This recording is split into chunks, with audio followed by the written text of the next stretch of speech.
On her first day as a bodyguard, the woman noticed something odd about the kitchen glass at her employer's house. She reached out and touched it, finding one mirror was single-layered, while the other was double-layered. Instantly, she suspected there must be a hidden pinhole camera behind it. But just as she was about to investigate further, she heard the housekeeper's voice behind her. Luckily, she reacted quickly and said she was just looking for food in the kitchen to brush it off. The housekeeper didn't press the matter. After the housekeeper fell asleep in the early hours, the woman carefully returned to the kitchen. Sure enough, she found a pinhole camera behind the mirror. The other end of the camera was connected to the chable who had hired her. Unbeknownst to her, every move she made was already visible to the chable. Even more outrageously, there were dozens of similar cameras throughout the mansion. Soon she found another one in the living room and made a taunting gesture toward the camera. Seeing this, the chable was not alarmed. Instead, he found the woman quite interesting. The woman's name was Lisa, and she came from a very poor background. Her mother was addicted to gambling and had taken high-interest loans in Lisa's name. So, to turn her life around, she landed the Chable's favor with her unique interview style and became his personal bodyguard. The Chable ran a food company and was a legendary figure locally. He had a son and 2 daughters, but only one was his biological child. His biological daughter had died in a car crash not long ago, while the other 2 children were from his wife's previous marriage after his remarriage. Lisa also learned from the driver that rumors said the Chable's daughter had bad habits and had hallucinations while driving, causing the crash. His son Jack was a fool and not worth worrying about, but the eldest daughter, Anna, needed extra caution. Anna was a university professor, smart and ruthless, and especially wary of women around her father. So she planted the housekeeper Jenny to monitor his movements and report back to her. The Chable was advanced in age and could pass away at any time. If another woman appeared by his side, there could be unexpected changes when dividing the inheritance. So Anna would never allow any man to get close to her father. Unexpectedly, Lisa wondered aloud why they had to wait for the Chable to die. Couldn't they hire a killer to stage an accidental death? The driver didn't know how to respond and just thought Lisa was a bit strange. On the way back, the Chable deliberately sent the driver away, giving Lisa a chance to ask about the pinhole cameras. She thought the Chable was a pervert, but after checking, Lisa found no pinhole cameras in the bathroom or dressing room, and the huge mansion had only one kitchen. Finally, Lisa asked the Chable if someone was trying to harm him. Although the Chable didn't admit it, what Lisa said struck a chord with him, because Jenny was Anna's person. The Chable never dared to eat her cooking, always having someone bring meals from outside. During the holidays, everyone was given leave, with nowhere else to go.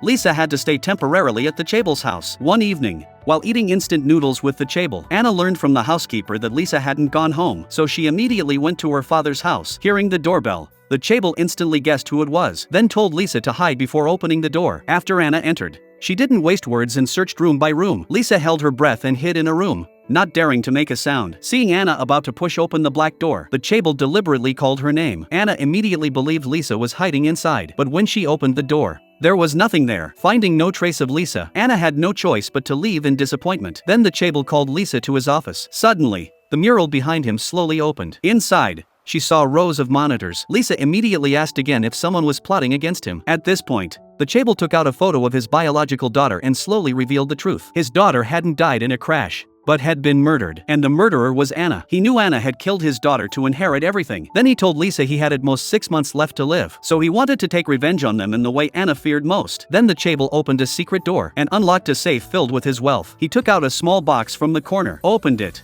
and inside was a ring. He solemnly asked Lisa to marry him, and his purpose was to make his children lose all inheritance rights. Hearing this, Lisa flatly refused on the spot. She originally planned to pack and leave, but then received a call from her mother demanding repayment. In a fit of anger, she returned to the Chable and agreed to marry him. Before the wedding, the Chable instructed lawyer David to draft a contract. 3 months after the Chable's death, the group would hold a new leadership election, and Lisa must cast the decisive vote to crush Anna and Jack. Only after completing this would Lisa inherit all the Chable's assets. However, the Chable's death had to be carried out by Lisa herself. The Chable would be filmed throughout the euthanasia process. If Lisa failed to fulfill the contract, David would personally hand the footage to the police. The next day, they went to the Civil Affairs Bureau and became legal spouses. 3 months later, the board meeting would officially begin. Before that, David arranged for Lisa to go to Wuchang, a remote small town. There was no train, only buses could reach it, making it ideal for laying low. After all, once Anna and Jack learned of the new heir, they would surely hire killers to hunt Lisa. Wuchang was not only a hiding place, but also the perfect spot to set a counterattack trap. For safety,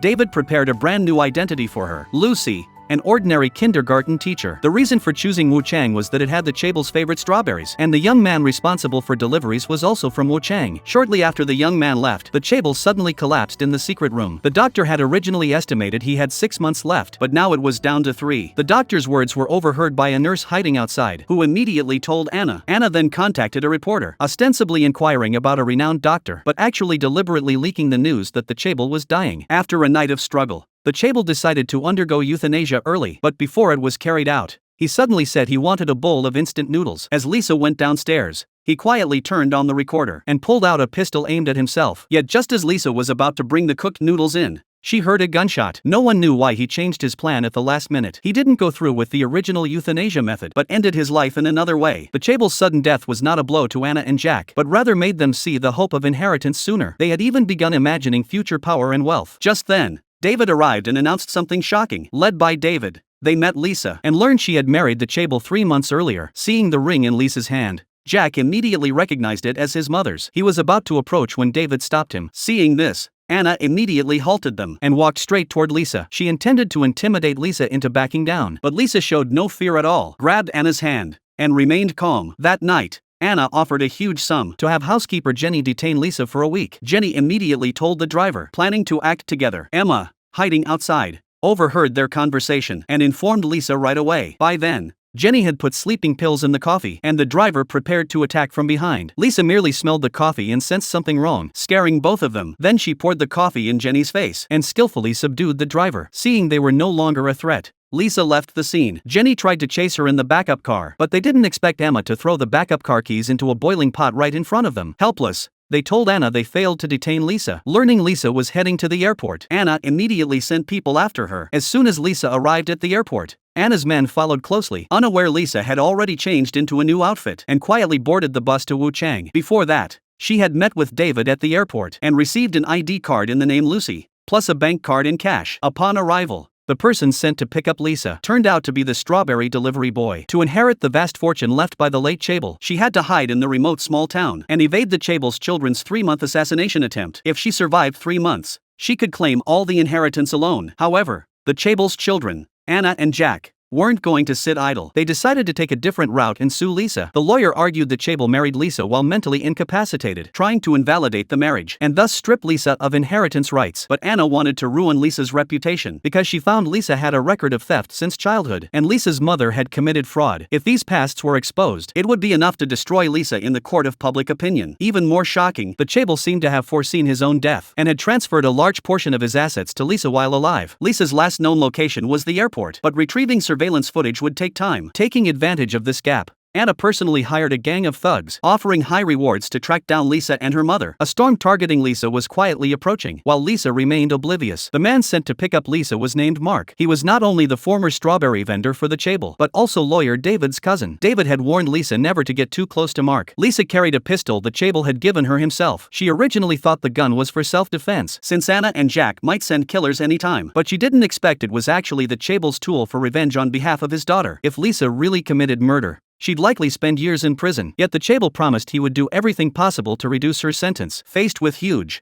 Lisa ultimately agreed to the Chabel's request. But now the Chabel was dead unexpectedly. If Lisa was arrested, who could fix everything for her? Lisa wondered if the Chabel had a different plan from the beginning. On her first night in Wuchang, Lisa's vigilance was at its peak. She stood on a hill overlooking her residence, seeing it was far from town with sparse streetlights. Even if a murder happened, probably no one would notice. The townspeople were holding an emergency meeting because the kindergarten where Lisa was about to work was unusual. The land beneath the kindergarten was about to expire, and the landowner was near death. A man named Harry coveted the land and kept trying to force the kindergarten to close by making teachers resign. Residents were discussing how to keep Lisa. Everyone thought Lisa was just an ordinary teacher, but Mark felt she was suspicious. Her demeanor and resume didn't seem like those of an educator, so he advised kindergarten principal Ella to check Lisa's background. Lisa installed surveillance near her residence to monitor outside activity at any time, but she didn't know her airport outfit change had already been captured by Anna's people. Anna had sent someone to thoroughly search her father's bank safe, but found nothing. Anna knew her father well, a lifelong paranoid who trusted no one, so his most important items must still be at home. Meanwhile, Ella saw from Lisa's resume that she graduated from a prestigious university and had done overseas volunteer work multiple times. But why would someone like her willingly teach in this remote small town? Luckily, Lisa was quick-witted, saying Wu Chang had a kind and beautiful principal, so she chose this place. Lisa's answer satisfied Ella. Just as Ella was about to introduce the school's basics, Harry, who had driven away all previous teachers, suddenly barged in. He had planned for a long time to buy the land and was about to pay the deposit, yet the school had hired a new teacher. Before he finished speaking,